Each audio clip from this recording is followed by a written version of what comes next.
are following breaking news as President Trump weighing in just moments ago about the ongoing war between Ukraine and Russia. This is a live look right here outside the White House as we are anticipating possibly remarks from Caroline Leavitt or other individuals. As soon as that happens, we, of course, will let you know. But President Trump is stating today and lashing out at Ukrainian President Zelenskyy, saying Zelenskyy is prolonging the, quote, killing field after he pushed back on ceding Crimea to Russia as part of a potential peace plan. Yesterday, Zelenskyy ruled out this idea of Ukraine ceding territory to Russia as part of any agreement before high-level talks were set for today in London among U.S., European, and Ukrainian officials. Zelenskyy saying, quote, "There is nothing to talk about. It is our land, the land of the Ukrainian people." Now, during similar talks last week in Paris, U.S. officials presented a proposal that included allowing Russia to keep control of occupied Ukrainian territory as part of the deal. And I did want to share what President Trump stated on social media right here. It's very lengthy, but bear with me. Ukrainian President Volodymyr Zelenskyy is boasting on the front page of the Wall Street Journal that Ukraine will not legally recognize the occupation of Crimea. There's nothing to talk about here.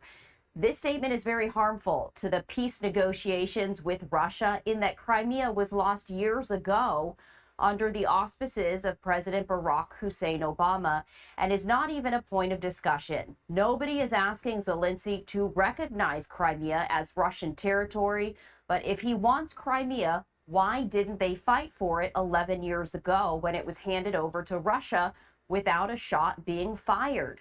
The area also houses, for many years before the Obama handover, major Russian submarine bases. It's inflammatory statements like Zelensky's that make it so difficult to settle this war. He has nothing to boast about. The situation for Ukraine is dire. He can have peace, or he can fight for another 3 years before losing the whole country. I have nothing to do with Russia, but have much to do with wanting to save, on average, 5,000 Russian and Ukrainian soldiers a week who are dying for no reason whatsoever. The statement made by Zelenskyy today will do nothing but prolong the killing field, and nobody wants that. We are very close to a deal, but the man with no cards to play should now finally get it done.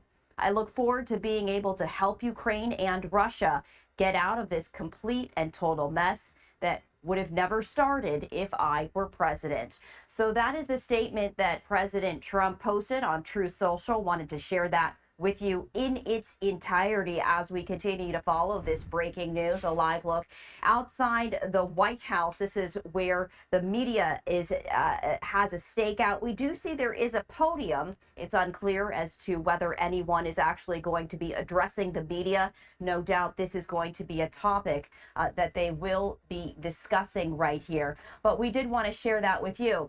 So today there was a planned meeting between top U.S., British, French, and Ukrainian diplomats to push forward a peace deal between Russia and Ukraine. That was scrapped last minute, with Vice President Vance saying negotiations are reaching a moment of truth. He was telling reporters, and we were airing you his statements as he was visiting India. He said, quote, "We've issued a very explicit proposal to both the Russians and the Ukrainians, and it's time for them to either say yes or for the United States to walk away from this process," calling it a very fair proposal that would freeze the territorial lines at some level close to where they are today, although he didn't provide further details of that proposal.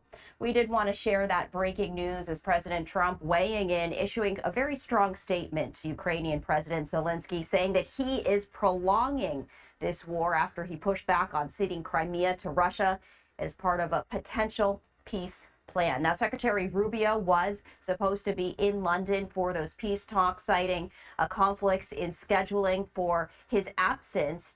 We will continue to follow this breaking news right here on Live Now from Fox, and of course, bringing you any statements, any comments, and any feedback as they happen.